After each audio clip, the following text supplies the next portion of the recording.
Very good morning to you all. आज का जो लेक्चर है वो होने वाला है bacterial capsule and slime layer पे।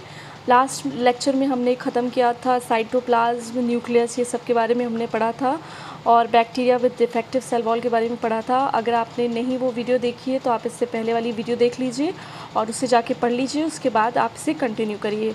और गाइज़ एक चीज़ मैं और आप लोगों से बोलना चाहूँगी, प्लीज़ चैनल को सब्सक्राइब करिए ताकि मैं वीडियो डालती रहूँ, और लाइक करिए और शेयर करिए, ठीक है। तो चलिए अब हम स्टार्ट करते हैं। Bacterial capsule and slime layer. It is the amorphous viscid bacterial secretion which surrounds some bacteria as their outermost layer. Bacterial capsule and slime layer क्या होता है?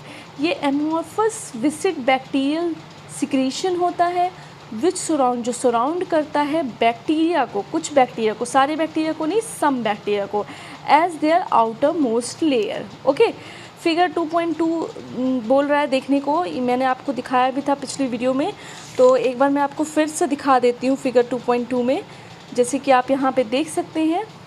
ओके, यहाँ पे आप देख सकते हैं ये फिगर जो है, इस फिगर के बारे में बात कर रहा है, बैक्टीरियल सेल के फिगर के बारे में, ठीक है।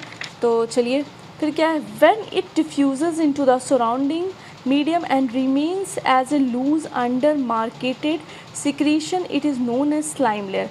जब ये डिफ्यूज़ करेंगे कहाँ पे, सराउंडिंग मीडियम में, एंड रिमेन्स एज लूज, और रिमेन करेंगे loose undemarcated secretion, it is known as slime layer, तब उसे हम क्या कहेंगे, slime layer. When this secretion is organised into a sharply defined structure, जब ये सिक्रेशन ऑर्गेनाइज होगा शार्पली डिफाइंड स्ट्रक्चर में, एज इन स्ट्रेप्टोकोकस निमोनिया, जैसे कि स्ट्रेप्टोकोकस निमोनिया में होता है, it is known as the capsule, तब हम उसे क्या कहेंगे, कैप्सूल। जैसे कि आप फिगर में देख सकते हैं कैप्सूल कहाँ पे है, हमने यहाँ पे देखा था, ये है कैप्सूल, देख रहे हैं आप लोग, ठीक है। तो यही चीज़ वो कह रहा है कि when this secretion is organise, जब ये सिक्रेशन ऑर्गेनाइज होता है into a sharply defined structure में, as in streptococcus pneumoniae, it is known as the capsule, तब उसे हम क्या कहेंगे, कैप्सूल कहेंगे।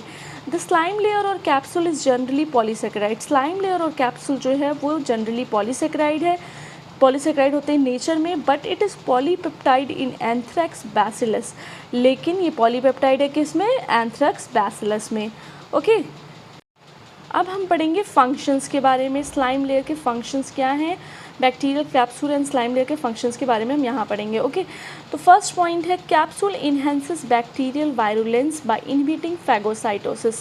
कैप्सूल जो है वो इन्हेंस करता है bacterial virulence by inhibiting phagocytosis, phagocytosis को इनहिबिट करके। ओके, सेकेंड पॉइंट है, it act as a protective covering, ये एक्ट करता है प्रोटेक्टिव कवरिंग की तरह अगेंस्ट एंटीबैक्टीरियल सब्सटेंस, किसके अगेंस्ट, एंटीबैक्टीरियल सब्सटेंस के against, such as bacteriophages, phagocytes and enzymes. Okay, third one क्या है, capsular antigen is specific for bacteria.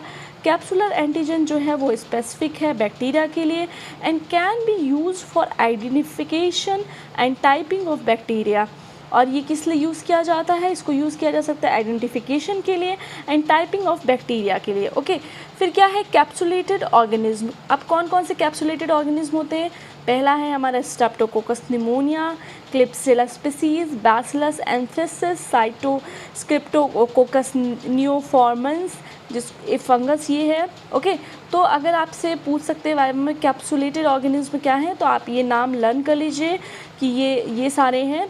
Okay, फिर क्या है, डिमॉन्स्ट्रेशन ऑफ कैप्सूल। अब हम पढ़ेंगे कैप्सूल का demonstration. Capsule has little affinity for basic dyes. Capsule के पास लिटिल एफिनिटी होती है बेसिक डाई के लिए, therefore it can be stained by Gram staining, इसलिए जो है ये ग्राम स्टेनिंग के द्वारा स्टेन किया जाता है। तो following methods have been used for demonstration of capsule. ये सारे मेथड जो नीचे दिए हैं ये यूज़ किए जाते हैं कैप्सूल के डिमॉन्स्ट्रेशन के लिए। ओके, तो क्या क्या मेथड्स हैं हम देख लेते हैं। इंडियन इंक स्टेनिंग, जिसको हम निगेटिव स्टेनिंग कहते हैं। सेकेंड वन है सीरोलॉजिकल मेथड्स, ठीक है। तो ये जो हैं, ये मेथड्स जो हैं वो यूज़ किस लिए किए जाते हैं, कैप्सूल के डिमॉन्स्ट्रेशन के लिए। तो हम पढ़ लेते हैं इन्हें डिटेल में। इंडियन इंक स्टेनिंग, जिसे हम निगेटिव स्टेनिंग कहते हैं, capsule appear as a clear halo around bacterium, capsule इसमें अपीयर होता है एज ए क्लियर हेलो किसके अराउंड, बैक्टीरिया के, as the ink can not penetrate the capsule, जो इंक है वो पेनिट्रेट नहीं कर पाता है किसको, कैप्सूल को। अब हम देखेंगे फिगर 2.4। ओके, तो ये है इसका फिगर, जैसे कि आप देख सकते हैं, ये देखिए ये कैप्सूल है, ठीक है। तो कैप्सूल जो है वो पेनिट्रेट नहीं कर पाता है, यही चीज़ इसमें बता रहे हैं। और देखिए हम यहाँ पढ़ेंगे pneumococci stained with India ink to show capsule, ठीक है। ये देखिए कैप्सूल को शो कर रहा है, तो यहाँ पे कैप्सूल जो है वो पेनिट्रेट नहीं कर पाएगा, ठीक है। फिर सेकंड क्या है, serological methods. When a suspension of capsulated bacterium is mixed, जब suspension of capsulated bacteria mixed होगा with its specific anti capsular serum, उसके एंटी कैप्सुलर सीरम के साथ, and examine under the microscope, और हम एग्जामिन करेंगे कहाँ, under the microscope, the capsule appear swollen due to increase in its refractivity. जब हम ये प्रोसेस कर रहे होंगे तो जो कैप्सूल है वो कैसा दिखेगा, स्वेलन दिखेगा, उसमें स्वेलिंग आ जाएगी, किस वजह से आ जाएगी, due to increase in refractivity, refractivity जो है उसकी बढ़ जाएगी, इस वजह से कैप्सूल में क्या आ जाएगी, स्वेलिंग आ जाएगी। ओके, फिर क्या है, this phenomena is called capsule swelling, इस फेनोमेना को हम क्या कहते हैं, कैप्सूल स्वेलिंग। रिएक्शन और क्यूलंग फेनोमेना, रिएक्शन और क्यूलंग फेनोमेना भी इसे कहेंगे। This is also named as Neufeld reaction, इसको हम न्यूफील्ड रिएक्शन भी कहेंगे। After the person who described this, जिन्होंने इसे डिस्क्राइब किया था उनके नाम पे हम इसे न्यूफील्ड रिएक्शन भी कह सकते हैं। तो गाइज आज हमने पढ़ा bacterial capsule and slime layer के बारे में। तो चलिए आज हम इतना ही रखते हैं, अब नेक्स्ट सेशन में मैं आपको इससे आगे पढ़ाऊँगी। तो तब तक के लिए आप वीडियो को लाइक करिए, शेयर करिए और सब्सक्राइब करिए, और हम अब मिलते हैं अपनी नेक्स्ट वीडियो में।